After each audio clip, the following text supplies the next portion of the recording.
Welcome back, everybody. Rookies of the year, week 3 of the NFL kind of gave us a little wild finishes all around. We got some clutch comebacks, just some early season chaos. It's a good way to start the NFL season. But we got everything on the table today. We're going to talk a little Aaron Rodgers. We had a little friendly rivalry game this weekend where Rob came out on top. But we're also going to talk a little bit about Jalen Hurts' comeback, Chargers walk-off win, the Bucks off to a 3-0 start. And then that Panthers shutout statement we're going to talk a little bit about as well. But plus Monday Night Football tonight, we got probably the best matchup of the week on prime time today. And we got to talk a little rookies on the rookie show. And then we're going to talk, it's a big week 5 of college football. There's some marquee matchups, so we're going to talk a few of those. But let's start in Foxborough. The Steelers pulled off a gritty win yesterday, 21-14. It was ugly. Patriots outgained the Steelers 369-203, almost doubled up on their total yardage. And the Steelers come out on top, forcing 5 turnovers, 2 Ramondre Stevenson fumbles, 2 fumbles at the goal line. Let's talk about this. Was this win more about the Steelers' defense or the Patriots' mistakes? Let's talk about it. First off, I don't mean to gloat or anything, but we're 3 weeks into the season, and I already beat you and Gene. So we're off to a great start. Let's just say that. That is a great start, for sure. As for the game, as a Steelers fan, like, this is nothing to be excited about at all. We got thoroughly outplayed. Like you said, you outgained us in yards by 166. We forced 5 turnovers and only gave up 1. And yet it came down to the final possession. Yep. The offense is not good. Let's be honest, the defense is worse than the offense. We gave up 4 out of 5 fourth down conversions, 6 out of 13 third downs, gave up 26 first downs. You got dominated in time of possession. Got dominated in the passing game. Got dominated in the running game. But with all those fumbles, it just didn't matter. I mean, you got two sacks out of J.J. Watt, or out of T.J. Watt. Yeah. That's something to be happy about. Yeah, that's something to be happy about. It's maybe one of the only things to be happy about. This was all about the Patriots just giving us the game. Yeah, absolutely. When I saw the first, we were you guys got off to a hot start, 14-0, and then we could drive down the field, score a tutty. And then going into the second half, we are putting on a clinic, almost a 7-minute drive. We're down to the one yard line with 30 seconds left and 3 timeouts. And we don't run the ball once. We go out there and pass the ball 3 straight times. The third one gets tipped, which looked like it was going to be a touchdown, but the defensive lineman made a great play, tips the ball, and you guys get a pick right at the end. And then you guys go out on early in the third quarter, basically go 3 and out. We get the ball back, go on a drive, or no, it was a pick, that Spillane pick coming right out of the third quarter, and we still can't capitalize on that drive. We have a Ramondre Stevenson fumbling at the goal line, his second fumble of the day, because he fumbles the first drive of the whole game. And, it's just this guy can't hold on to the ball. I thought it was a problem. It's always been a problem throughout his whole career. I think he has 30 lost fumbles in his whole entire career. It's actually a ridiculous stat. That this guy can't just. But the Patriots played their ass off except for those 2. I thought Drake May had a great game. I thought the game plan was amazing. But yeah, you're just going to keep shooting yourself in the foot when you leave. When you have 5 turnovers in a game, you don't expect to even be in that game, and it was only a 1-score game. So we got to just, I don't know, we got to score in those moments. At least get 3. Can't fumble it. Yeah, get some type of points for it. For the Steelers, like, the running game is completely terrible. It's way worse than I thought it could be. Mm-hmm. Jaylen Warren was doing nothing. Kenneth Gainwell got us 1 touchdown. a 1-yard touchdown. He had 16 carries. No, I mean, he had 16 yards on 4 carries. And that's it. We ran the ball 26 times for 64 yards. It's 2.5 yards a carry. That's awful. Yeah. And then you have 139 passing yards on top of it on 23 passes. What is that, 6 yards a pass? Yeah, well, tell me about what you thought about Rodgers' performance yesterday in the offense. Putrid. It was a good start. He got off to a really good start, and then he did nothing for about 2.5 quarters of the game. And then once we needed him on that last drive, he finally was able to produce a game-winning drive. Got the ball down the field, found Calvin Austin for a touchdown to put us up. Pass. But there were some good moments. There were some moments where he looked like he could be the Aaron Rodgers of old. But overall, it's not a good performance at all, in my opinion. By the way, speaking of him starting out, oh, yeah, of course. That's the most important thing. You get a win, especially early in the season. You just got to stack wins up so that you're not chasing wins late in the season.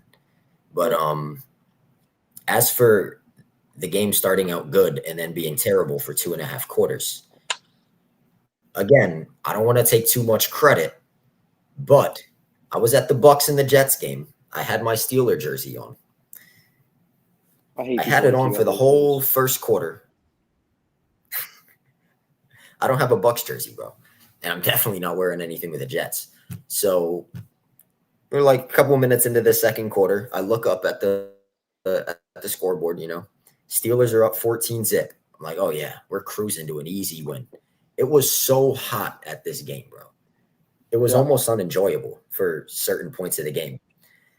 That was your first 1 o'clock game in Tampa? Obviously, First 1 o'clock game in Tampa. Yeah, you learned it was quick. Rough.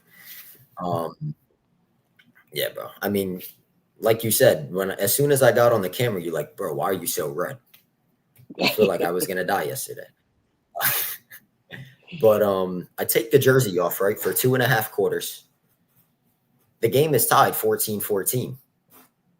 As soon as I put the jersey back on, we take the lead and win the game. So I almost cost us the game, but I also saved us the game. And it almost cost you your life. You almost had heat exhaustion from wearing the jersey in 95-degree weather in Tampa at 2:30 p.m.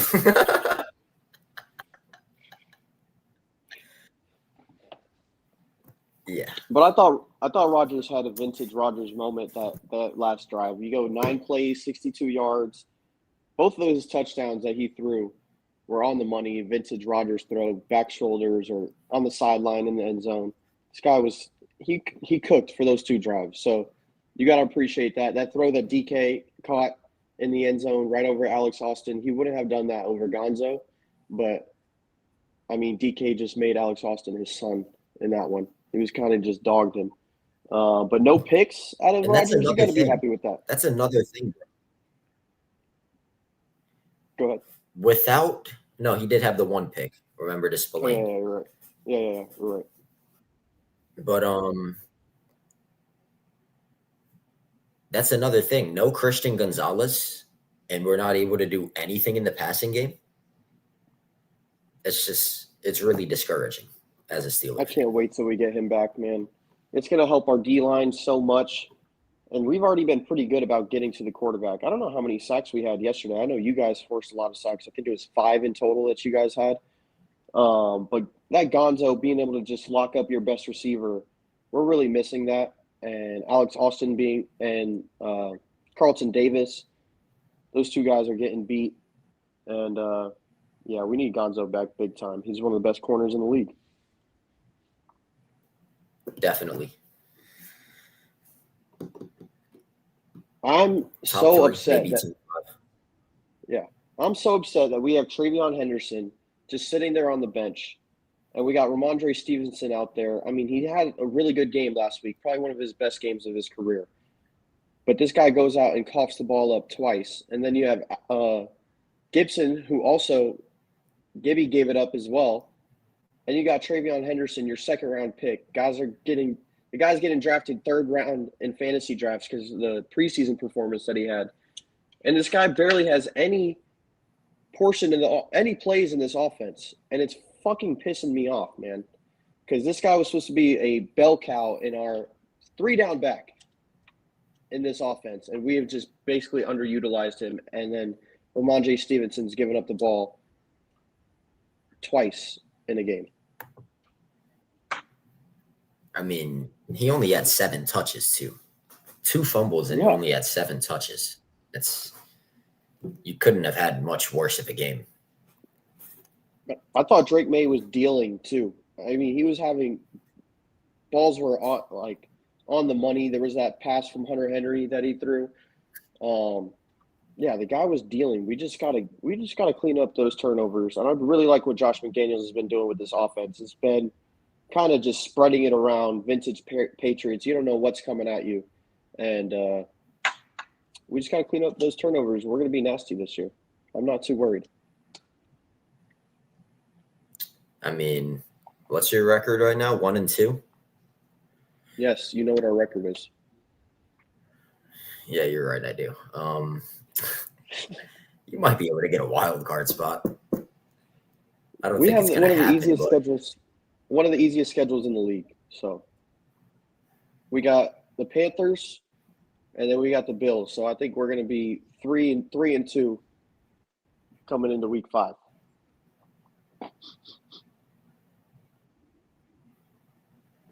We're beating the Bills. Yeah. Where? In New England? I'm assuming. In Buffalo. You're gonna beat the Bills in Buffalo on Sunday Night Football. Okay. Book it. I mean, anything's possible, right? Yeah. All right, let's go to Philly, where the Eagles came back from 19 down to shock the Rams on a 33-26 win. They get the that play was iconic, man. I could not believe what I was watching when Jordan Davis blocked that punt and then took it to the house. He didn't even have to. You don't even have to score. He could have just went right down and won the game. But boy was feeling it, had to take it to the end zone. That play was iconic. But they were down 26-7 in the third. You scored 26 unanswered points, and the Eagles come out on top, and they beat the Rams. Tell me what was this win more about? The resilience of the Eagles or the Rams really collapsing?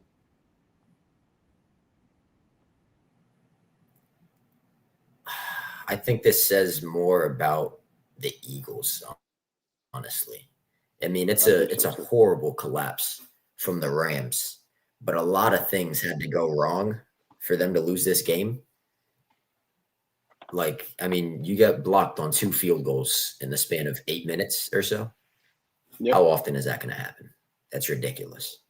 Mm-hmm. But either way, you're up 26-7 and you blow that lead. Eagles went 89 yards for a touchdown to make it 26-14. They get the ball back, go 72 yards, score another touchdown, make it 26-21. Then they get the blocked field goal midway through the fourth quarter. So they get the ball back, go 91 yards to take the lead, miss the 2-point conversion. So all the Rams need to do is come down, kick a field goal, win the game. Mm-hmm. And then they get blocked again. You return it for a touchdown, the game's over. That's just an insane sequence. 89 yards, 91 yards, 72 yards. I mean, and 2 block field goals.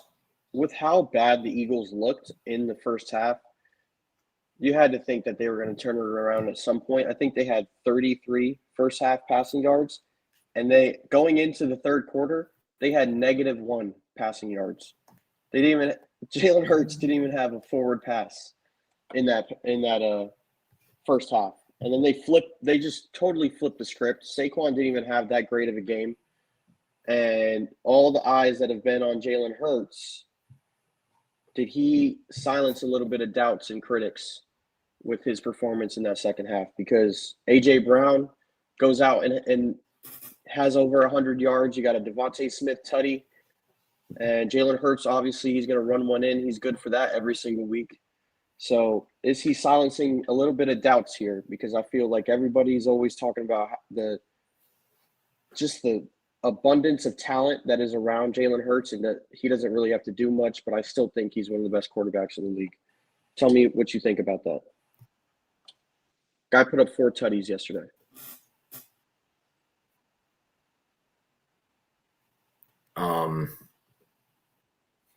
Like you said, well, first off, Jalen Hurts in the first 5 halves of the season didn't have a single passing touchdown. Then he throws 3 of them in the second half to come back and win the game. We've talked about this before.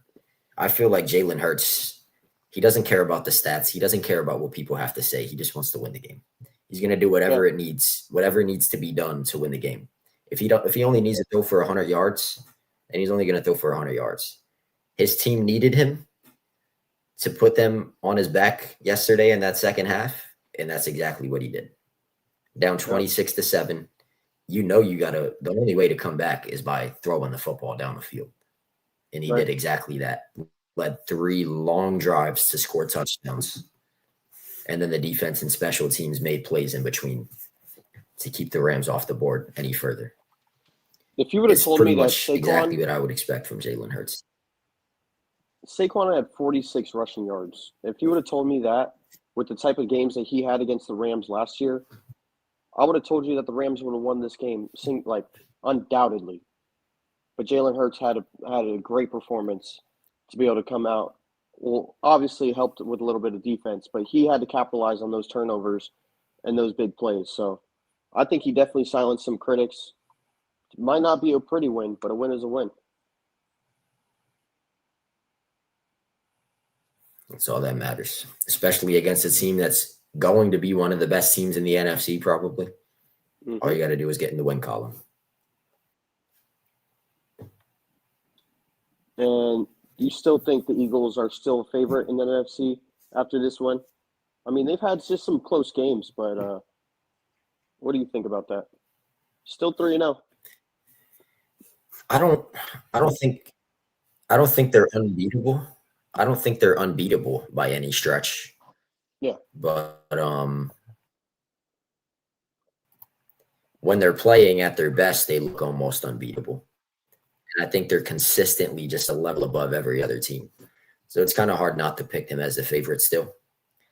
I think the Rams could make it interesting. I think the Bucs could make it interesting.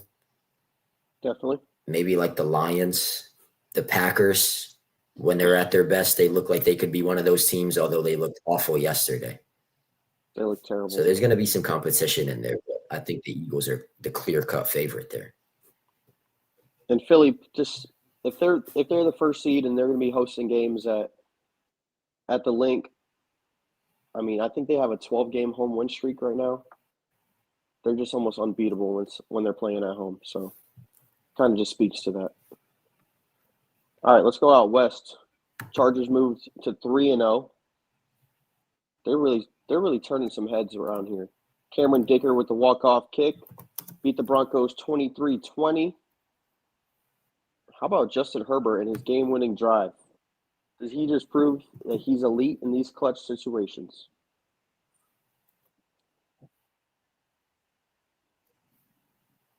I think Justin – well, this is a tricky question because Justin Herbert was already elite, but he looked shaky, to say the least, sometimes in fourth quarters, especially when you look back at that game.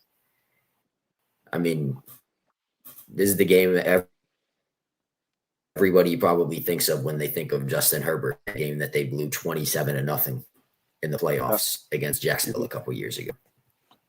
But we are from that. I think Justin Herbert has shown a lot of poise late in games, and his decision making has gotten a lot better, and he can just make pretty much any pass on the football field.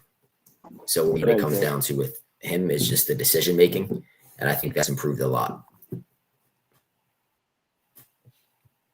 And you get vintage Keenan Allen. That guy just loves getting the ball passed from Justin Herbert.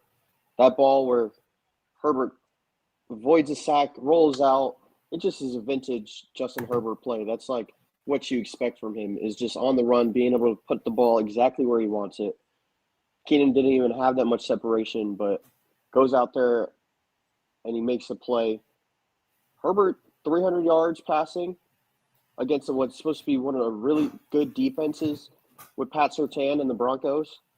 And guys like Quentin Johnson stepping up is starting to be a real good target for Justin Herbert. After all the noise about him dropping passes last year, Quentin Johnson has looked really good this season. Had 89 yards, and but yeah, he was executing down the stretch, and now these guys are 3-0, first place in the AFC West. So I'm liking what the Chargers are doing right now. This is, I think I called that the Broncos were going to win this division, and I also had that the Jags were going to win the AFC South. But this is, I mean, big picture, it's a big win for the Chargers. Did you really call the Jags to win the AFC South? I did. You might be the only one on the channel that said that, and it looks like you might be right. Maybe. Colts are 3-0, but we'll get into them too. The Chargers, though, they've got to be the favorite right now. The Chiefs have looked shaky. They finally got on the board yesterday. We'll get into that too, but Chargers 3-0. They looked the part. I had finishing second in the division, but they might prove me wrong and just win the whole thing. How do you feel about Denver? I mean, I feel like they did choke the week before against the Colts, but they really had that game won if somebody doesn't go and hits the long snapper. But you have two straight games where they could have been wins. That kind of like takes the wind out of your sail a little bit when you know you could have had those 2 games won and you ended up losing, and now you're 1-2, looking out front and just gonna, like you were saying, you're gonna be pressing for wins now. So how do you feel about how Denver's defense has been kind of folding under pressure and giving up these game-winning drives and stuff?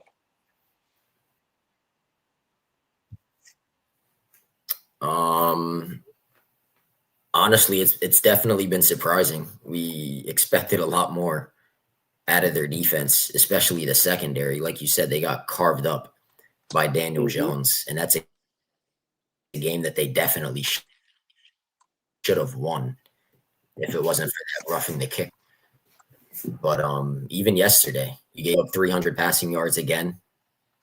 Of course, it's against Justin Herbert, who is an elite quarterback, but that's 2 weeks in a row that your secondary gets absolutely gashed. So they need to figure some things out for sure. Absolutely. So Najee Harris, I don't know if you saw, goes down with a non-contact injury. Everybody's saying it's Achilles. How do you feel Omarion Hampton can carry the load in this Chargers offense for the rest of this year? I mean, he had a great game yesterday, 70 rushing yards and a tutty. But that's in a complementary role with Najee. Now he's going to take the full reins. How do you feel about this? Honestly, I don't really think this injury is going to affect the Chargers too much, at least not in a negative way. Obviously, I've been pretty vocal about Najee Harris. I'm not exactly a big fan of the guy. I just don't think he's that good. And I think all his 1,000-yard seasons have been incredibly overrated. With that being said, though, I hate to see him go down like that with the injury. And he's definitely going to miss the rest of the season. And if it's an Achilles, he might even miss the start of next season, which is really unfortunate. You never want to see that. But Omarion Hampton, this is a guy that most of us were pretty high on coming into the season. And for good reason. Like you said, he had 70 yards and a touchdown yesterday. And then he also caught 6 passes for 59 yards in the passing game. So I think you put him as your number 1 back. Maybe it'll get a little shaky at times, just, with him being inexperienced and stuff. But I think he can definitely shoulder that load for them. Definitely. And you got to think, I think he's more of a dual threat than Najee is as well. You got to think that Chargers offense is going to be obviously ran by Herbert, and that's going to be the focal point of the offense is Herbert being able to move that ball down the field. So you just need somebody to kind of complement him. I think Omar, like you're saying, he's a dual threat out the backfield that kind of complements kind of the abilities that Herbert has. And Herbert is not just like a stand in the pocket guy as well. He can go out there and extend plays and go get you first downs with his legs as well. So I think it's going to be fine. I think Omarion Hampton was one of the best backs in this draft class, and for good reason. He was drafted in, I think he was top 25. But I really liked him coming out of college. But yeah, he's going to have to shoulder the load a lot more, and I think he's definitely poised and ready for that moment. Who else do they have on their roster Yeah, other he's going to than be Hampton? great.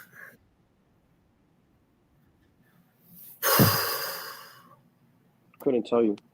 I was just looking at it too.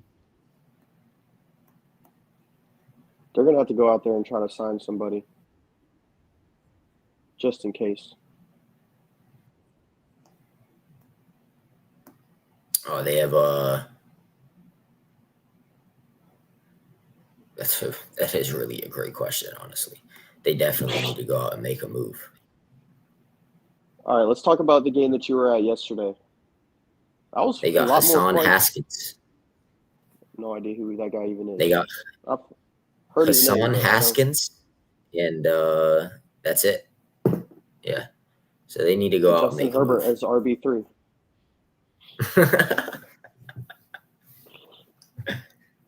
All right, let's talk about the game you saw in Tampa yesterday. Jets nearly pulled it off, that 17-point comeback. I'm sure you could hear a pin drop after that touchdown that they blocked that field goal. But I'm sure everybody knew that Baker was going to go out there and score. The Jets-Bucks, let's talk about it. Should the Jets take a little bit of pride in their fight, or they should be kind of crushed by the loss of that they couldn't get that stop to be able to seal the win? What's up, TJ? And What's Buff. going on, my guy? See y'all, boys. Make sure y'all tune into Prop Stars tomorrow. Catch TJ and Buff.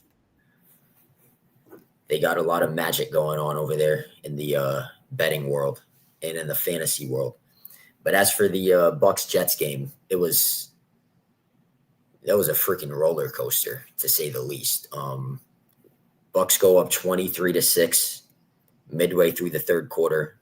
Everybody thought the game was over. People were leaving and stuff in the fourth quarter. I mean, I think part of it is also just the heat. Because like I was saying, it was so freaking hot. A lot of those people were probably like, yeah, this game's over. I'm getting out of here. You need to get one of those fans, like the misting fans, like, you know, that they have at Disney World and shit. That's what you need. Yeah. Your hair will be all wet. Like, you'll be fine. Get one of those. I'll look like Troy Polamalu out there. Literally. Come on. But here come the Jets. They scored 2 touchdowns. Garrett Wilson had a touchdown. Alan Lazard had a touchdown. All of a sudden, it's 26-20. The Bucks come down, have an opportunity to kick a field goal to ice the game. They would have been up by 9. And then who was it that blocked it? I forgot who it was. Yeah, Will McDonald blocks the kick and picks it up to bring it into the end zone himself. All of a sudden, the Jets are winning. Gene and Adrian are going crazy next to me. There's a whole bunch of Jets fans in our section, so you're hearing JETS chants. And I'm like, wow, bro, the Jets actually might win this game. It was insane. But most of us, I feel like, even Gene and Adrian, they said it. They looked up at the clock. There was 1 minute and 45 seconds left. Baker has 2 timeouts. We've seen how clutch that guy is now. Yeah, we all kind of talk about is going to come down. And they only needed a field goal, so it's not like they had to punch it into the end zone. So they come down, get in field goal range, take a knee, run it through about 3 seconds, and they kick the game-winning field goal as time expires. And unlike in the Eagles and Rams game, this time it wasn't blocked. And the Bucks win the game. Right down the middle. Tyrod Taylor put on a good performance, too. I mean, he almost threw for 200 yards, 2 tutties. That stat line is very, very misleading. He was terrible for large parts of the game.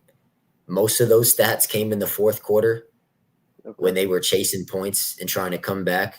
At that point, the Bucks were probably just playing a little conservative. Yep. Very misleading stat line, but he was able to bring his team back in the fourth quarter to at least give them a chance to win. But I mean, even the Jets fans around me were saying, like, bro, where was this 2-3 quarters ago? Yeah. Especially when he threw that pick six. If he doesn't throw that pick six near the end of the first half, maybe the Jets win the game. So you never know. So the Bucks start out 3-0 for the first time since 2005. And they have 3 comeback victories in the last 2 minutes. And Baker just time and time again finds his guy. Emeka Egbuka is just there dazzling as a star out there on that field. Every time that they need a play to get down the field, they know it's going to number 2. And he's going to make a play on that ball. He had that ball caught that they challenged late. I was watching the replay and it looked like he caught that ball. But that guy was just going out there and making plays as always. This guy's clear-cut offensive rookie of the year leader through 3 weeks of the season. Let's just talk about how clutch that kind of duo has been through 3 weeks already.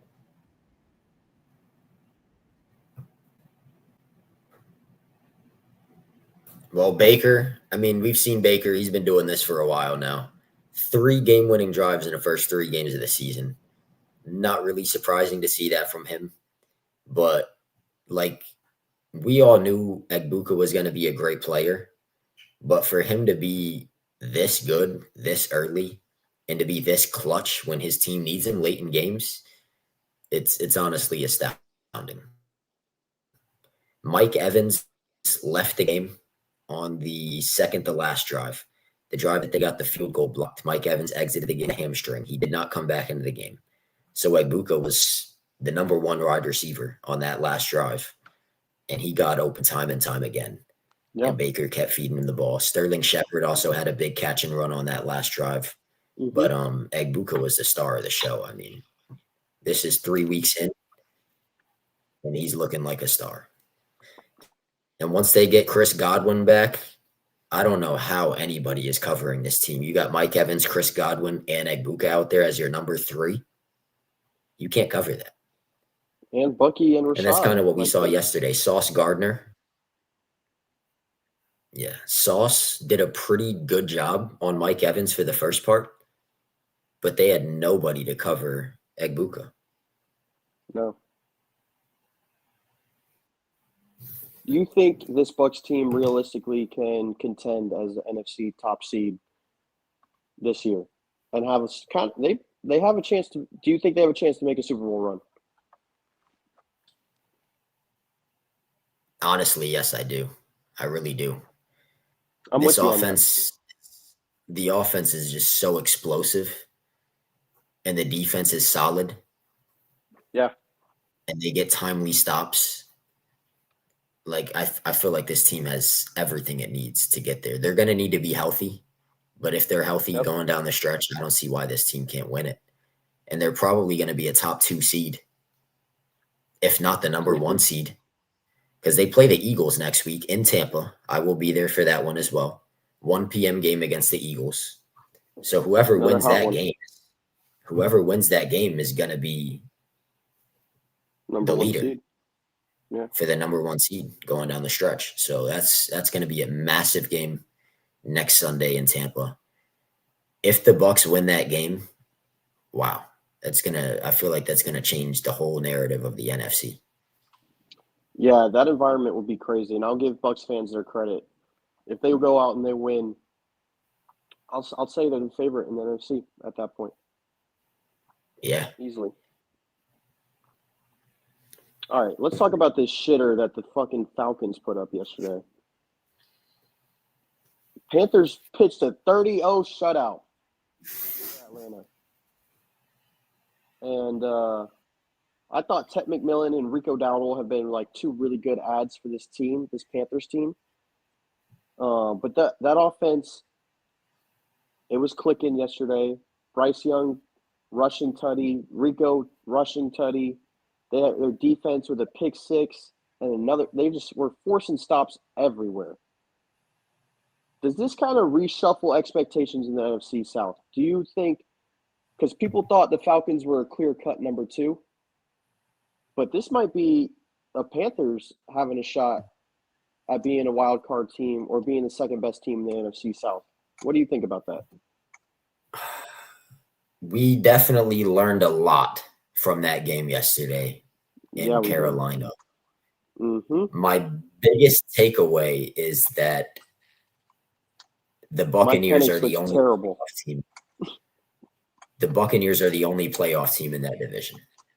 Yeah. I think the Panthers might, I mean, you can't really say might. They just destroyed them 30-0.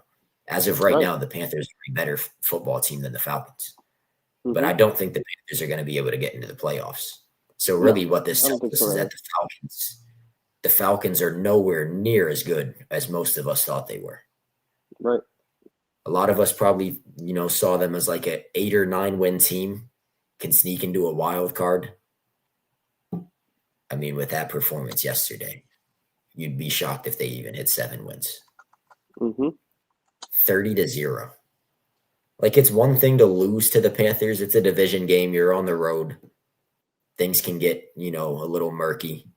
You might be able to lose by a field goal or a touchdown. They got absolutely dominated from the kickoff. They were never in the game.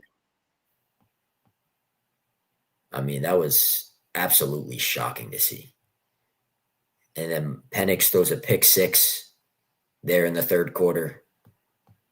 He actually got benched. Michael Penix. I mean, what else would you do? I mean, they missed 2 field goals on their first 2 drives.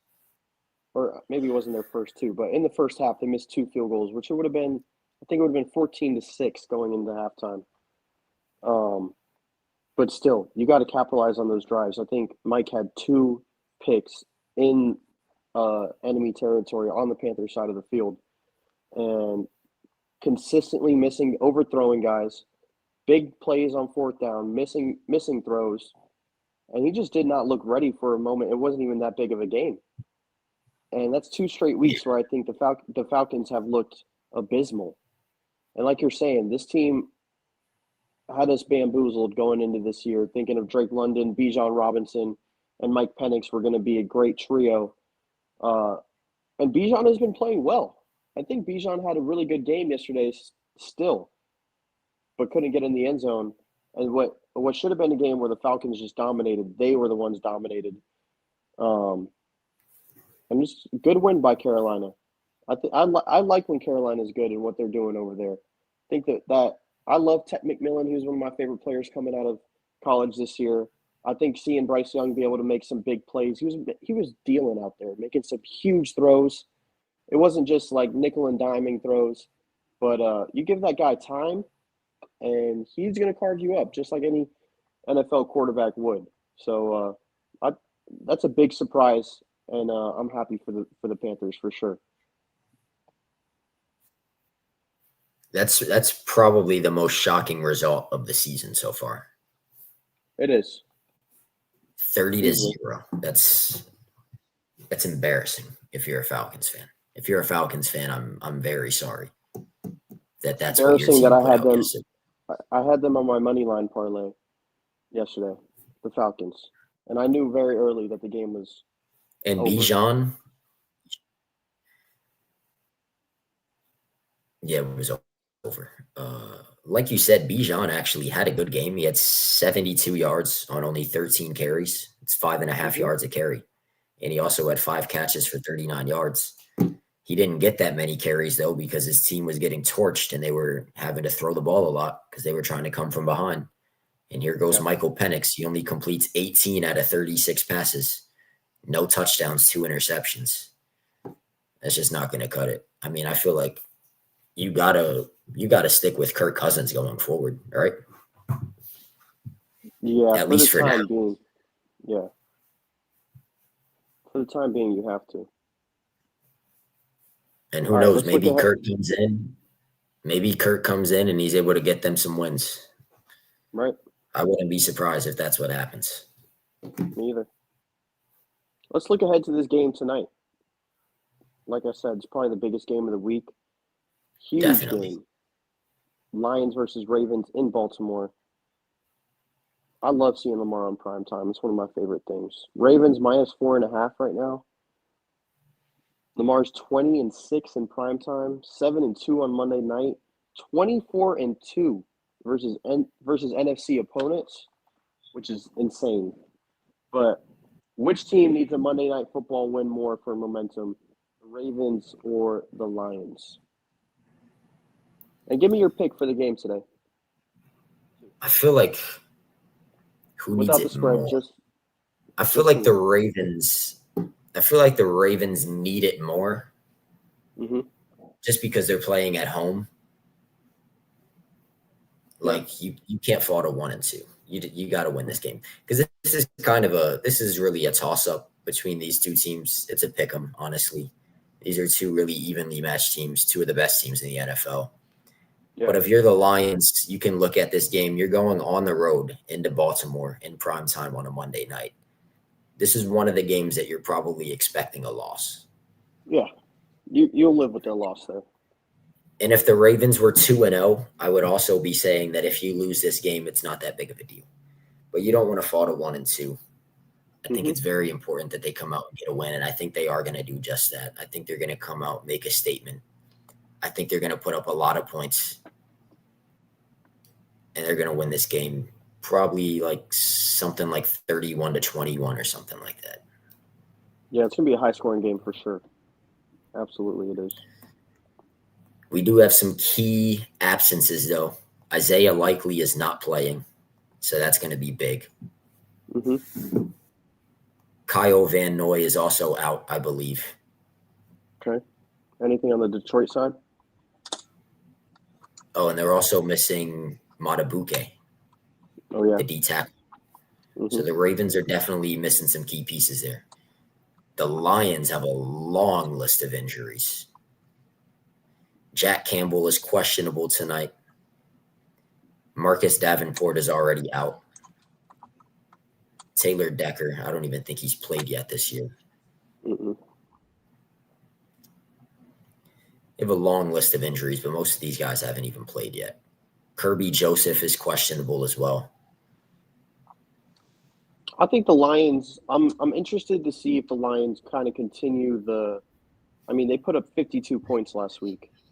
I don't expect them to put up over 40 against the Ravens, but I'm looking to see. Rashad Bateman anytime tutty. That's interesting. I'm taking D-Hop for sure. D-Hop's been out there making plays. I was producing the show. I was producing the show with Destino the other day. I'm sure you saw he was on the show with TJ and Buff. Yeah. This guy knows a lot about ball. So there might be something to this Rashad Bateman anytime touchdown. Might have to put it on the If slip he's anything today. like TJ and Buff, then we might have to put it on the slip. Because TJ and Buff have some plays that I think are outrageous in my head. And then they hit. What did It's like, TJ bro, go? these guys, they just What know did what's TJ go going on on. his 4 picks? He had 3 You know? picks this week, I think it was. Was it He 3 or went 4? 2-1 on his picks yesterday. I'm pretty sure it was 3. He had 3 and Buff had 1. He had Quinshaw Judkins over 40.5 yards. He went for like 94. He had took the the over in the under on Minnesota Bucks and game. Jets. He had the over in the Minnesota-Cincinnati game, which was a good pick. He took the under on Bucks and Jets, which looked like it was going to hit until the Jets put up 3 touchdowns in the fourth quarter. Right. So even that pick, you're kind of looking at him like, yeah, it wasn't a bad pick. It just didn't work out. He got unlucky in the end. Oh, yeah, he did have 4 picks. He did have 4 picks because one of them was on Thursday night. He had Tua over 1.5 touchdowns on Thursday night. And that one also hit. What was Buff's pick? Buff had the over on the Cowboys Bears, right? Buff had the over on Cowboys and Bears. I don't think it hit. I think hit. No? No, I think it was over. think it was like over 49 and a half or something. And there were only 45 points scored. I mean, the Bears did their part. They put up 31 points. Where And were if the CD Cowboys? doesn't get hurt, The offense didn't come to play us. Yeah, CD gets hurt the first drive. So how about those Browns? That's another one, bro. TJ was saying that the Browns-Packers game was going to be a very low-scoring, close game. The Browns were he going to also had stay the in it. spread. Yeah. And I'm just thinking, bro, they're going to get dominated. And then it hit. They won the game. It's insane. Probably the big. I'm tailing him. Probably the next. I'm about to. The next biggest surprise was that game for the Packers and the Browns. Just no team could get it going.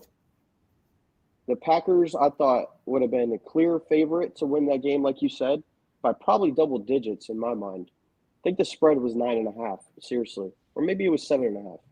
Because, yeah, that's what TJ was saying. It was 7.5, and he liked the Browns on that. And I was like, dude, they're going to get their ass killed. But the Browns have been making teams play scrappy.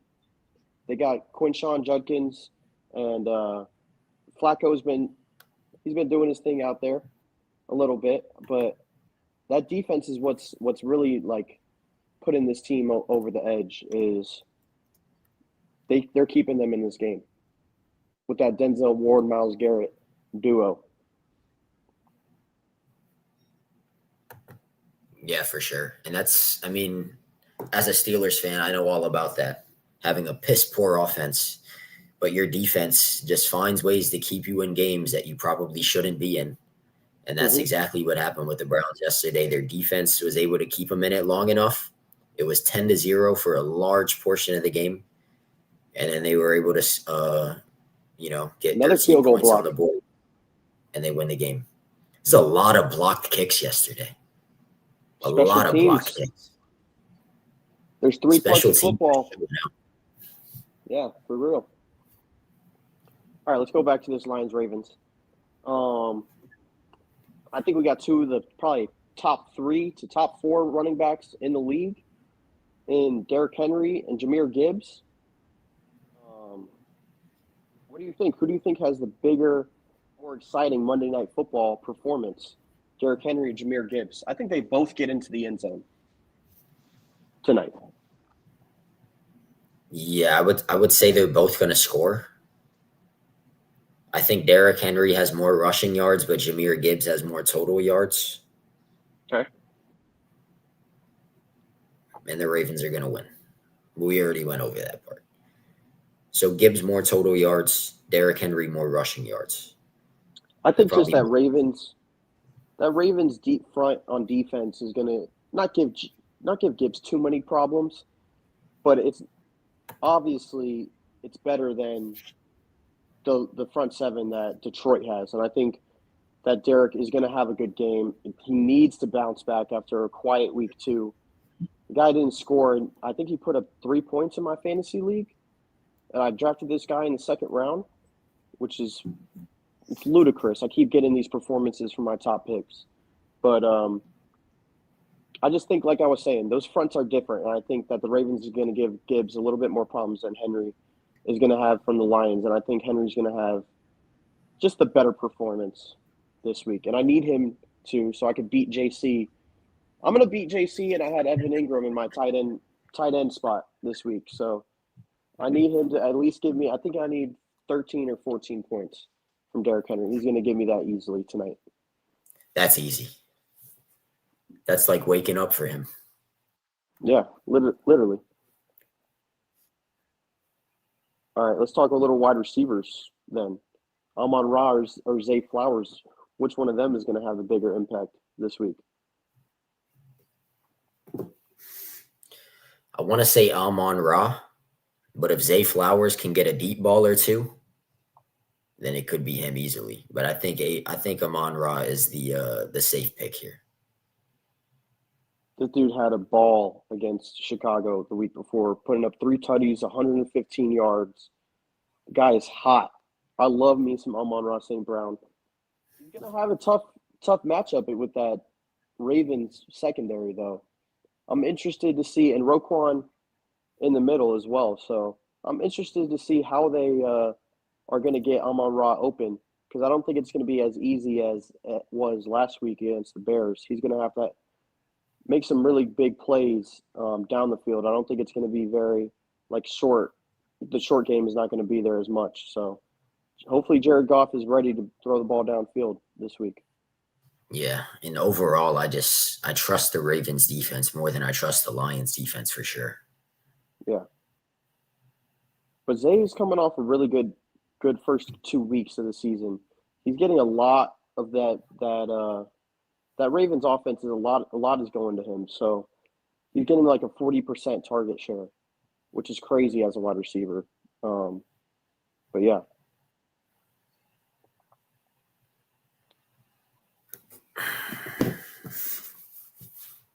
What do you think this is? Could the Lions versus Ravens be an early sneak peek to Super Bowl 60? It's crazy. It's Super Bowl 60. I remember Super Bowl 50 like yesterday. Yeah, man, time flies. 10 years went by that fast. It's kind of insane. Yeah. But we're getting old. This 100% could be a Super Bowl preview. That's what we thought it could be last year. It will be. I think the Ravens are more likely to get there than the Lions. But who knows? It could be the Lions' year. I have a really poor, bitter taste in me from the Lions Commanders game last year. Like, that's a game that the Lions should have won. And Jared Goff just threw it away with all those interceptions in that game. The Ravens, though, they're also another team that they've been there multiple times. And there's been some games in the playoffs that they should have won. And they haven't been able to get it done. You can blame Lamar Jackson if you want. You can blame his teammates if you want, which is probably the safer call, especially Mark Andrews. Mm-hmm. Eyeballs are on you because he sold the hell out of that game last year. But like one way or another, they're just going to have to find a way to get it done when it comes down to it. But I think this is the year. I really do think the Ravens are going to get to the Super Bowl this year. It's just but since I'm saying that, it's probably not going to happen. Yeah. I mean, both of these teams have great regular seasons, and it's all about – I mean, it's one thing to have a great regular season and to have a whole lot of momentum going into the playoffs, but it's how you perform in that cold weather, under the lights, against those best teams. It's like the Dolphins a few years ago when they were one of the best teams in the league, but they didn't play anybody good. Anytime that they played a team with a winning record, they would lose. And so everybody kind of knew that once it was going to be time where those big games were going to happen, that they weren't ready for that. And so it's one thing to just beat up on bad teams all year, and it's one thing to actually go out there and step up when the lights are bright in that January and December weather. So that's what I'm interested with these teams is, yeah, they can have a showdown tonight where they both put up 40 points like the Ravens and the Bills did in week 1. But what's going to happen when it's that time in the playoffs is Lamar going to be able to make those big plays, those game-winning plays, and finally get over the hump? And is the Lions going to be able to continue that success that they had in the regular season to be able to not shit the bed like they did against Washington? Like you said, that it's hard to kind of look past that after they had that performance the year before. So both these teams have a lot to prove to us that they're going to be ready for these moments before we're talking Super Bowl. 100%. And with the Lions, I feel like it really just came down to turning the ball over. That's really what it was. If Jared Goff hangs on to the football in that game, they're going to win. Even with they turned it over, 4 or 5 times? And they only lost by, I think, 2 touchdowns. Mm-hmm. He threw 4 interceptions and they lost by 14 points. It's unacceptable. It's never going to win you a football game. Never is. All right, I think we're both riding with the Judkins is not. I'm sorry. The way Ibuka is looking, I don't think so. He's playing way too good right now. But Judkins is definitely going to be in that conversation. And with Najee Harris going down, Amari on Hampton is probably going to be in that conversation. It's going to be very interesting. Give me Cam Scatterbo over Quinshon Judkins. Guy looked really good last night. 121 yards versus the Chiefs. He's been good. And that's a solid Chiefs defense, too, to put up 121 yards against. All right, let's talk a little college football, baby. This is a good slate this weekend. I just kind of picked the three major games that I thought were going to be like, I'm going to have to be sitting on the couch watching. And that is Penn State versus Oregon. You got Georgia versus Bama and LSU Ole Miss. Let's start with your game. It's the whiteout week for you. Big game versus Oregon at home. 7 o'clock start. Maybe it's 7:30. Are they going to get their statement win this week against Oregon to be taken seriously as a national championship contender? The guy's sitting up in his seat. He's ready. This is what we've been waiting for, man. The first 3 weeks of the season meant absolutely nothing. The first 3 weeks of the season meant absolutely nothing. Those were games that before the season even started, pencil them in as wins. We knew we were going to win those 3 games. They got it done. Now we got Oregon. This is one of those 2 games that were circled before the season even started. You host Oregon late September in the whiteout. Then you travel to Ohio State on November 1st. That's it. Those are the 2 games right there. And I think we are ready. We're going to get the win at home against Oregon under the lights. Drew Aller learned a lot from that disappointing game against Notre Dame last year. We finally got the receivers for him to throw the ball to. That's another big thing. You can criticize Drew Aller all we want, but he had nobody to throw the football to. Not a single wide receiver on Penn State's roster caught a pass in the semifinals of the college football playoff. That doesn't even sound real. You're in the college football semifinals, and you don't have a single reception from a wide receiver. That sounds fake. It does. We got our 2 running backs back with Nick Singleton and Katron Allen. The O-line has looked great. The defense has looked great. Really what it's going to come down to is the passing game improved enough for us to win a national title? Because everything else was already there. And I think this is the year. Right now it's Penn State minus 3.5. How are you feeling on that?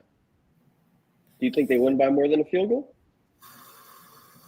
Or are you waiting for that line to bump down? I don't even know. I'm staying away from the spread. Forget the spread for this game.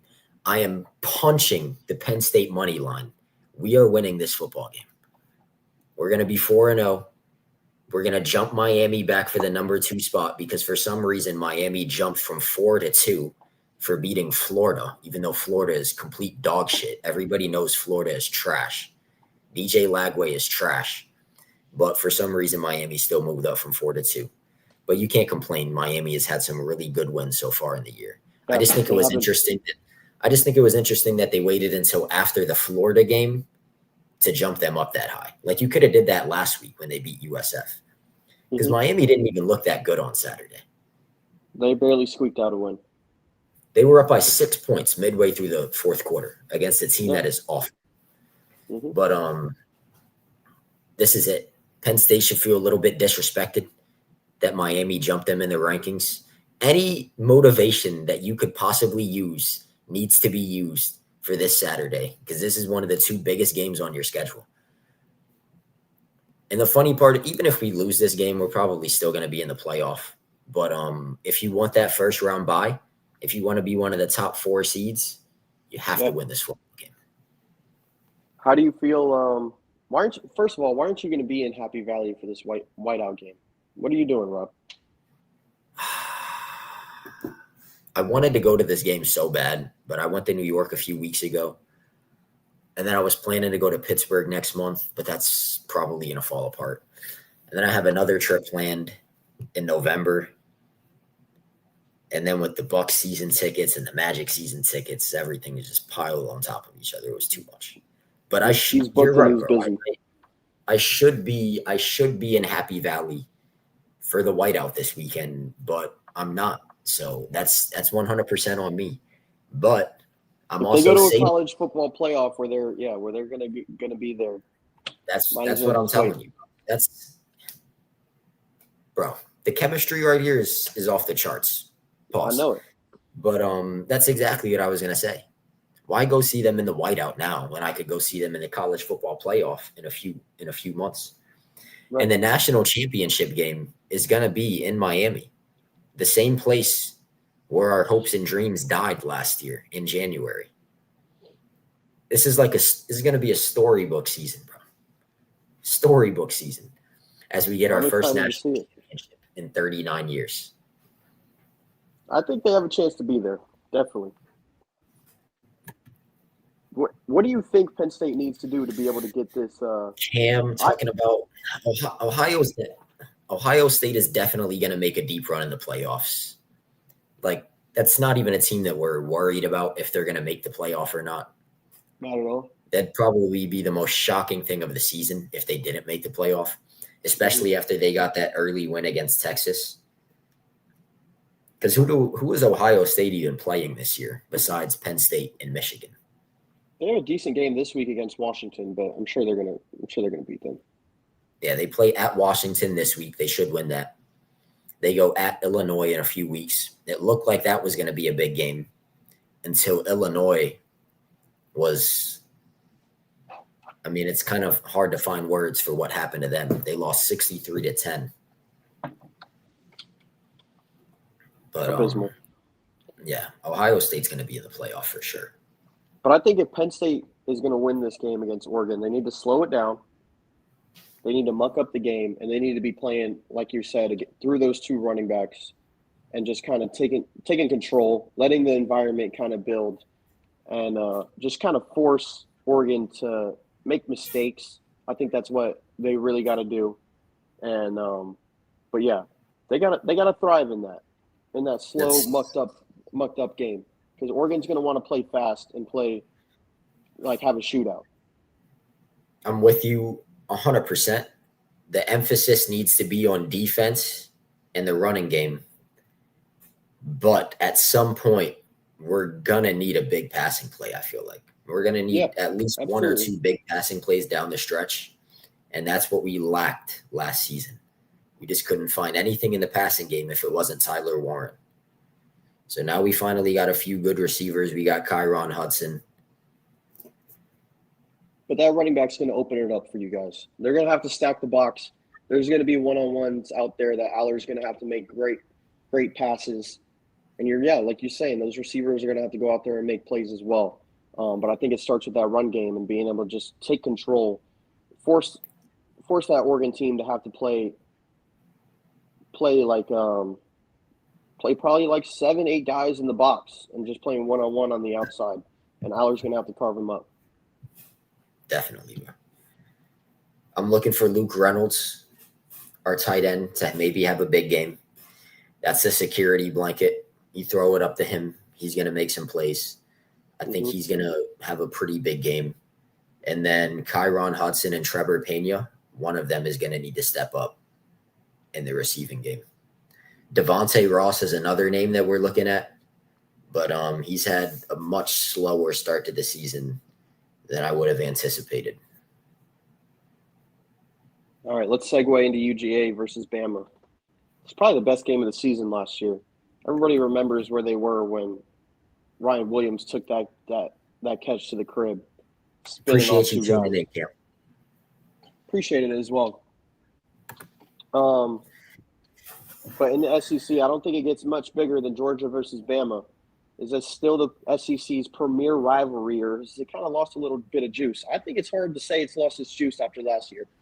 But this year, I think Bama versus Georgia doesn't have the same kind of energy to it. But let's talk about it a little bit. I agree. I mean, last year that might have been the game of the year. That Bama and Georgia game, that was insane. It definitely was. they came out, went up, what was it, 28-0, right? I think they were up 28-0. And then Georgia just storms back. And then it ended in like a 6-point game or something. But it's maybe lost a little bit of juice after Alabama lost their season opener against FSU by 2 touchdowns. So the hype really isn't there for them. But if they can win this game on the road in primetime in Athens, they're immediately jumping back into the top 10 and back into that. Back into it.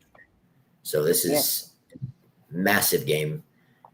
Obviously, Georgia, even if they lose this game, they're probably going to be in the playoff anyway. But for Alabama, this is kind of do or die, right? Yeah. If they don't win this game, I don't think they're going to get into the playoffs. Their schedule is brutal. Another 3.5 spread favored to Georgia. I'm going with Georgia in this game. I agree. I'm going with Georgia, but Bama could definitely win this game. They have the firepower offensively, and we know what Ryan Williams is capable of. I just think the quarterback play for Georgia, combined with how good their defense always is just it's going to be a classic SEC game. I don't think it's going to be like the crazy explosiveness that we saw last year, but I think it's going to be one of those like 28-24, like one possession game is what we're going to be looking at for sure. Not as big as high scoring as it was last year, though. I'd be surprised if it didn't come down to the final possession. I agree. It's in Athens, you said? In Athens. Alabama is 2-1. They have yet to play a conference game. Yeah, do you think they kind of have slipped from being that? Obviously, they were the best college football program for a long time. And I feel like that's kind of fallen off the last few years ever since Saban's left. How do you feel about that? It's kind of undeniable that there's been a bit of slippage without Nick Saban. Mm-hmm. The team just doesn't look as focused a lot of times. Like Nick Saban, they could be playing against who's some awful team. You get the point, though. They could be playing against some lousy team late in the season, undefeated, and they could be up like 28-3. And if the guys are making mistakes, Nick Saban is still going to rip into them on the sideline. Yeah. Because that's just the kind of coach he is. And you could say what you want about it, but, I mean, obviously it worked because they won 5-6 national championships with him in a 15 to 20 year span. So obviously he knew what the hell he was doing. But I feel like that's just really the biggest thing. There hasn't been enough accountability, not enough discipline, and not enough focus, especially in some of those games that aren't maybe as anticipated. Like Bama FSU is a big game, but everybody kind of went into that game thinking, yeah, Bama's got this one locked up, you know? Yeah. Then everything just fell apart. What we're used to on an Alabama team is when we look back on it in like 2 years is we see every like big player in every big position was probably playing at Alabama at some point, especially on the defensive side of the ball. It used to just be flooded with NFL talent. And I couldn't tell you other than who got drafted last year from Alabama. I couldn't tell you. I'm going to be honest. But we're so used to having just so many. I mean, they had Tyler Booker, I think, that got drafted pretty high. And Jahad Campbell. Those are the only two that's really screaming off like the list. But Alabama, I'm used to them having a top 10 pick, probably 2 in the top 20, and another 2 probably in the top 20 to 32 before the first round ends. And it just hasn't been the same the last few years producing an NFL talent. And I feel like the slippage has been more noticeable on the offensive side, I would say. I feel like their defense hasn't fallen off as much. Mm-hmm. Although that FSU game, they gave up 31 points, which is not something you really see from an Alabama team usually. But they also only scored 17 points. which is definitely not something that you're used to seeing from an Alabama team. And they did have a good bounce back against Wisconsin. They played Wisconsin a couple weeks ago at home. They won like 38-14. Ty Simpson had a huge game. He had almost 400 yards and 4 touchdowns. And then Ryan Williams also had a massive game, like 5 for 165 or something, and a couple of scores. He was bad, for sure. What are you going to do when you go against these teams that have elite secondaries and they can throw 2 guys at Ryan Williams, or they have one guy that's good enough to limit him? I just don't think they're going to have enough in the passing game in those situations. Yeah, you're right. They usually do have that kind of star power where they were in those conversations with LSU and Ohio State as being just perennial programs to be giving out offensive talent, especially on the wide receiver position. You think of the Henry Ruggs and the Jalen Waddles and the Devontae Smith. That team was absolutely loaded. Even Judy, a lot of guys that would get first-round talent that would get drafted. But Jamison Williams, even, you can throw him in there as well.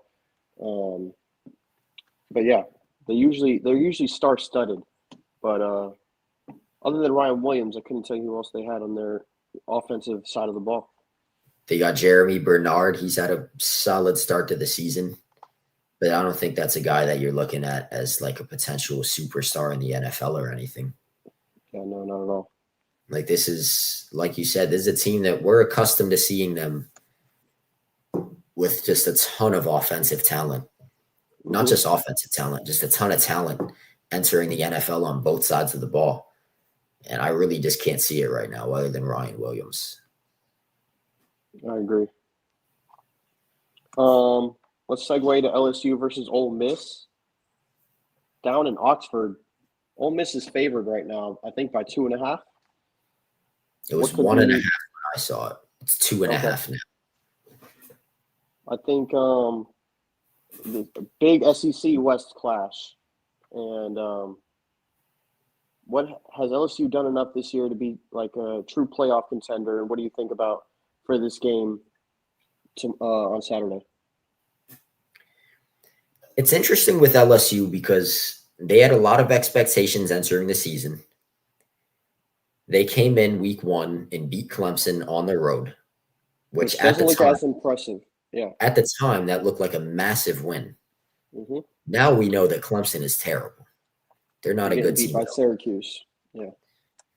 And Georgia Tech. And then they play Florida at home, and they only won by 10 points. And that's another team that you're looking at now that they aren't good at all. Mm-hmm. So even though they won those 2 games, they only won them by 7 points and 10 points, respectively. And those are 2 teams that you're looking back on and saying maybe they should have blown them out, especially that Florida game at home. But at the end of the day, 4-0 is 4-0. Yeah, you can only beat whoever's in front of you, man, whoever's on your schedule. Yes, but with that being said, that 4-0 number for LSU, I'm a little shaky about it because they haven't played anybody. Mm-hmm. And they're going into Ole Miss on the road. You could argue that this is the biggest SEC game of the week. Yeah, definitely. It's not going to be viewed that way just because Georgia and Alabama are the big names. Yeah. But honestly, I'm just as excited for this LSU Ole Miss game as I am the Bama Georgia game. Me too. Two teams that are 4-0. One of these teams is going to be, they're going to have the keys to potentially get to that SEC championship game with a win. Yeah, whoever wins this game, yeah, because it's a big SEC. Yeah, West. Yeah. Ole Miss still has Georgia and Oklahoma both on the schedule. Not only that, they still play Georgia and Oklahoma back-to-back on the road. That's brutal. Very. And if you're looking at LSU, they still have Texas A&M at home, Bama on the road, Oklahoma on the road. Big early test for both these teams. They pretty much have equally daunting schedules moving forward. I kind of want to pick Ole Miss here, honestly. But they also haven't played anybody. They played Kentucky on the road. They won by a touchdown. They played Arkansas at home. They won by 6 points. I'm going LSU on this game. I just think Nussmeier is clear best player on the field. He's going to have a great game. But yeah, like you're saying, both of these teams need a win because they have tough schedules. I think whoever wins the turnover battle is going to win the game, honestly. And Nussmeier has thrown a couple picks so far early in the season. Whereas Ole Miss, I don't think they've thrown a single interception so far this year. Yeah. And I think Ole Miss definitely has a better running game too. What do you think? What's your score prediction? I think this is a little bit of a higher scoring game.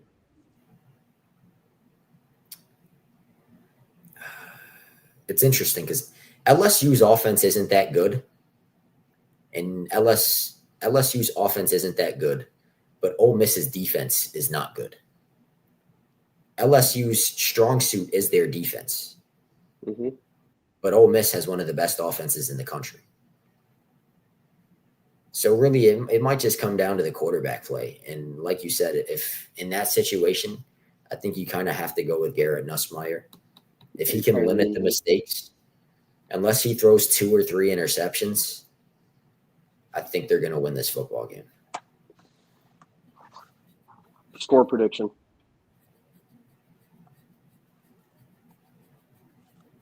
27-24 LSU. Ooh.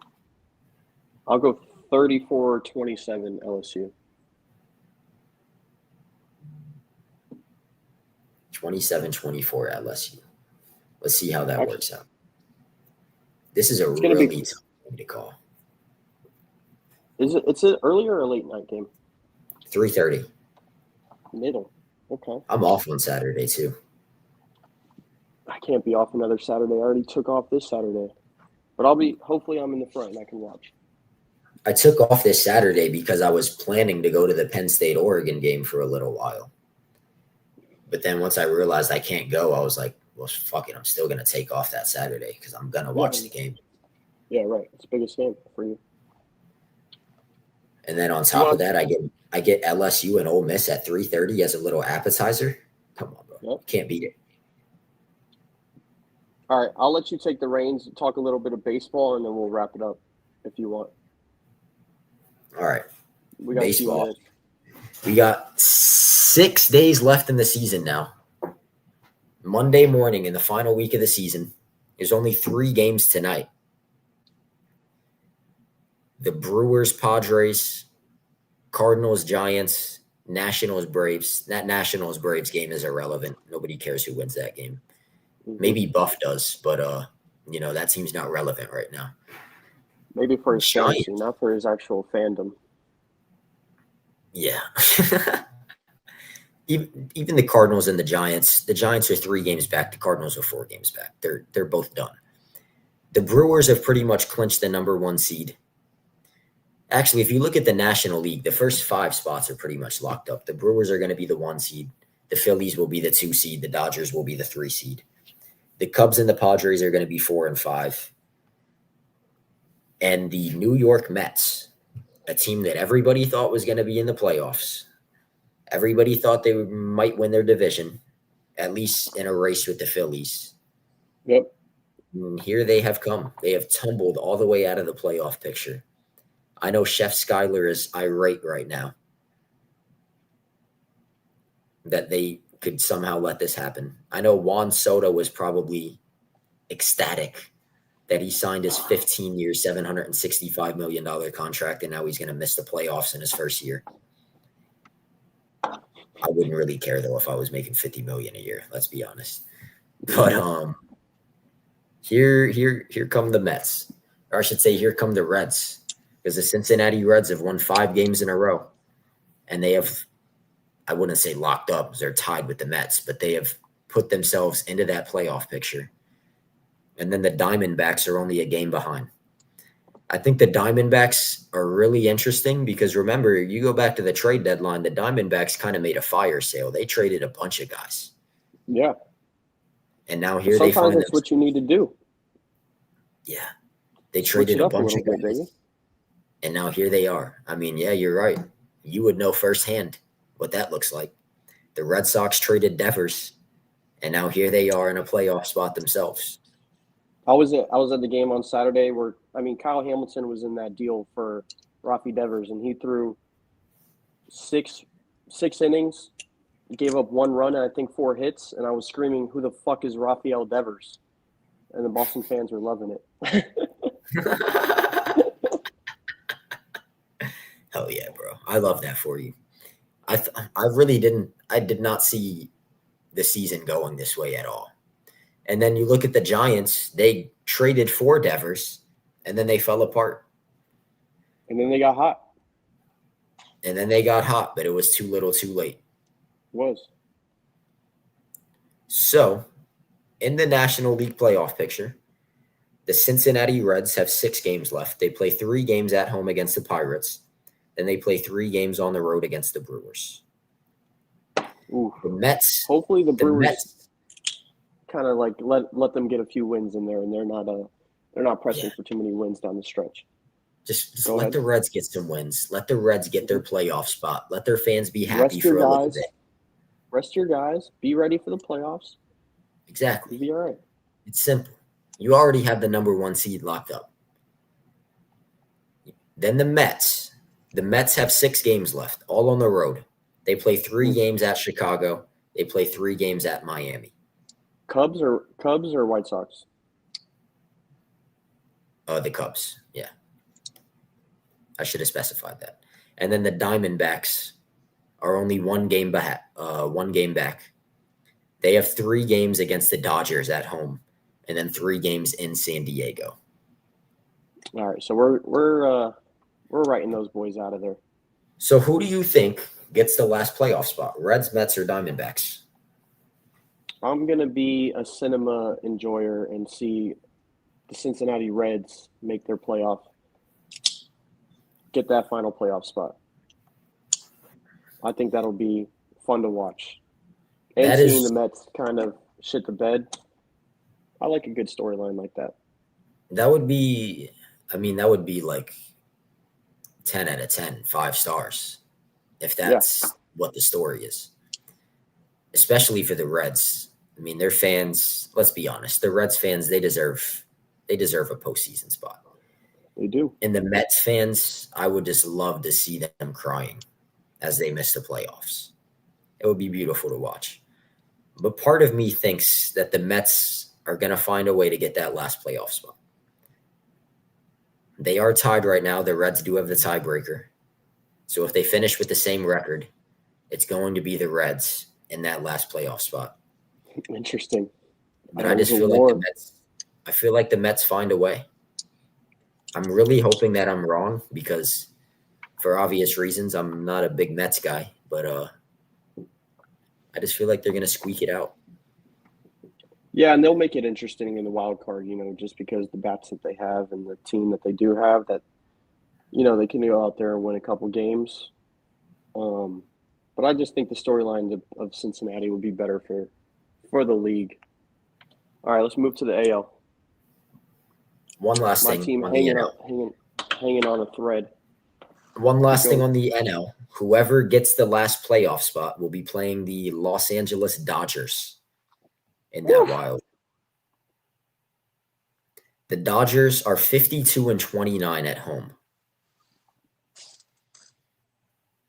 So, I mean, whoever gets the last playoff spot, it's probably a death sentence. Let's be honest. And the Dodgers played the Mets last year in the playoffs, right? They did. They won in 6 in the NLCS. So it could be a little revenge match for the Mets. But honestly, I wouldn't be surprised if the Dodgers get a 2-game sweep in the wild card. They're just so good at home. Right. But let's shift to the AL. This one is it's getting interesting. It looks like we got, the AL is definitely way more interesting than the NL. The NL is, there's only one spot left that's up for grabs. You look at the American League, the Blue Jays should have the last spot locked up. They're only 2 games ahead of the Yankees, though, so anything can happen. But the Blue Jays do have the tiebreaker. So they're essentially 3 games ahead with 6 games to play. Mm-hmm. So even if the Yankees go 6-0, the Blue Jays would have to go 4-2. Mm-hmm. And they are playing the Red Sox and the Rays at home. And the Blue Jays are another one of those teams. They're 50-25 at home. That is not a team that you're beating in Toronto. Not very often, at least. Yep. So they're probably going to lock up the number 1 seed. The Seattle Mariners have come all the way back from not even being in a playoff spot to now being the number 2 seed in the American League.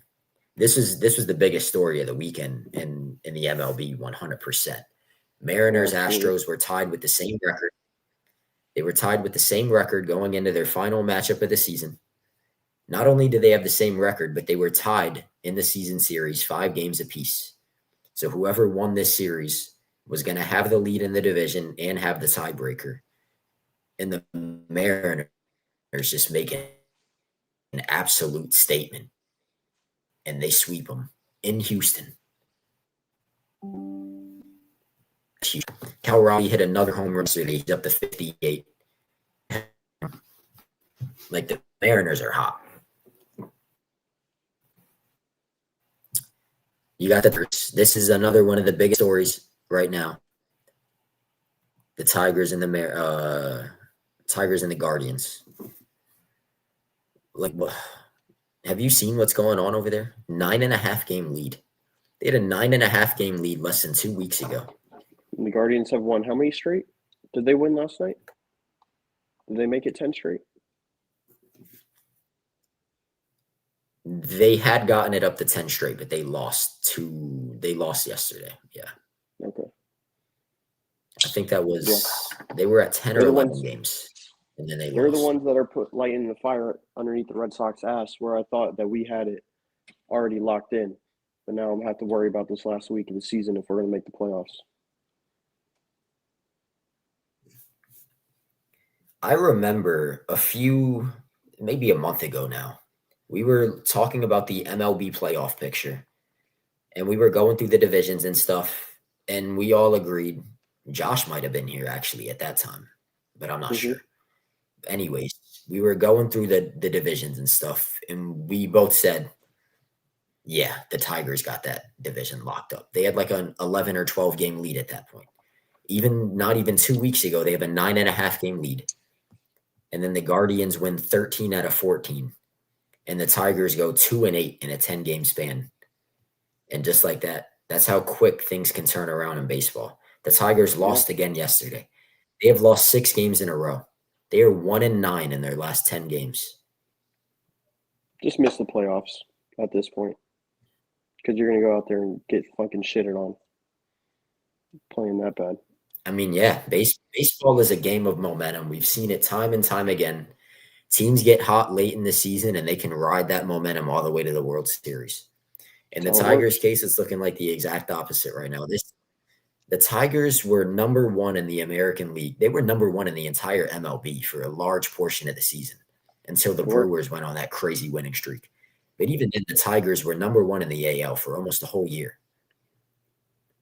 And everything has fallen apart in a matter of a couple of weeks. Like, the pitching has fallen apart. The bats have been terrible. Yesterday, they lost 6-2. The day before that, they lose 6-5. The day before that, they lose 10-1. And you're playing against the Braves. The Braves are not a good team. No. I'm worried about this Red Sox team without guys like Roman Anthony and Wilyer Abreu just coming back from injury. Those are 2 guys that – 2 of our 3 outfielders, first of all. 2 of 3 of our best bats in our lineup. And they have no momentum going into the playoffs if we make the playoffs. So Roman, if we get out of the wild card, might have a chance at a second round matchup to be back by. But he just got injured at one of the worst times that he could have with an oblique strain. And obviously, he's a guy that he's young. You don't want to rush him back. But he's a guy at the top of our lineup that I think we're really missing. And really, like, Story and Bregman, they're kind of like, they're our two best hitters at the moment. Well, with Duran. But having that first guy that I think he does a really good job at taking pitches and being able to work a count, and he's not just swinging at everything. That is your leadoff guy to be able to have I think he had like a really good on base percentage earlier this year when he started leading off. But yeah, we're missing that piece right now, and our pitching hasn't been the same. You've seen Crochet giving up a lot of runs lately. We're kind of hit our peak a little too early, which is what I'm worried about.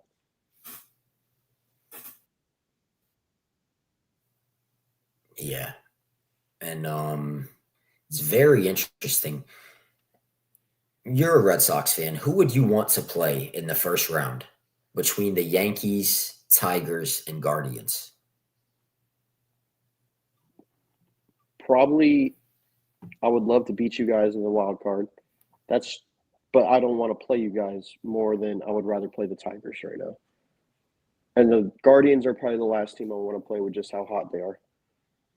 That's kind of where I was leaning. Like, theoretically, you would think maybe the Guardians, but they are so hot right now. I don't think anybody wants to see that team. Mm-mm. And they have the pieces. They have the pieces to potentially do something in a postseason push. Whereas the Tigers, that's the team that's been the team to beat for a good portion of the season. And now everything has fallen apart. The Tigers might not even make the playoffs because the Guardians and the Astros are tied for the last playoff spot. And the Red Sox are only a game ahead of them. And the Yankees are pretty much safe at this point. I'm not worried about that. I would love to see us beat you guys just because we own y'all this year. So that's one reason why I would like to play you guys. We're your daddy. Relax, bro. Relax. Wait until the playoffs and let's see what happens. Yankees are going back to the World Series. That is definitely. We're in the 4 spot right now. We're going back to the World Series, bro. Book it. We're the 4 seed right now. So we're going to be at home for the wild card series against the number 5 seed. We're pretty much locked into the 4 spot unless we can somehow win the division, but that's not going to happen. I don't want to play the Red Sox. I really don't. And I don't want to play the Astros either. I feel like we're better than the Astros. It's really just a psychological thing, you know? Mm-hmm. The trash cans, you guys could hear it, even when they're not there. Yeah, bro, we can hear the trash cans. Like, I wake up sometimes in the middle of the night to the sound of banging against the trash cans. And then I'm just good old Alex Cora, man. It's bad, man. But if the best case scenario right now, honestly, is I think the Tigers slip to the 6th spot, stay in the playoffs. Wait, no, because we're not playing the 6th seed anyway. So I want the Astros in the number 5 spot. I don't want to play the Red Sox, and I definitely don't want to play the Guardians right now, even though we kind of own the Guardians. If you go against the Astros, you're losing. No, we're not. All right. You're out of your mind. No. That'll be it for today's show. You guys should look back on the Astros are not good, bro.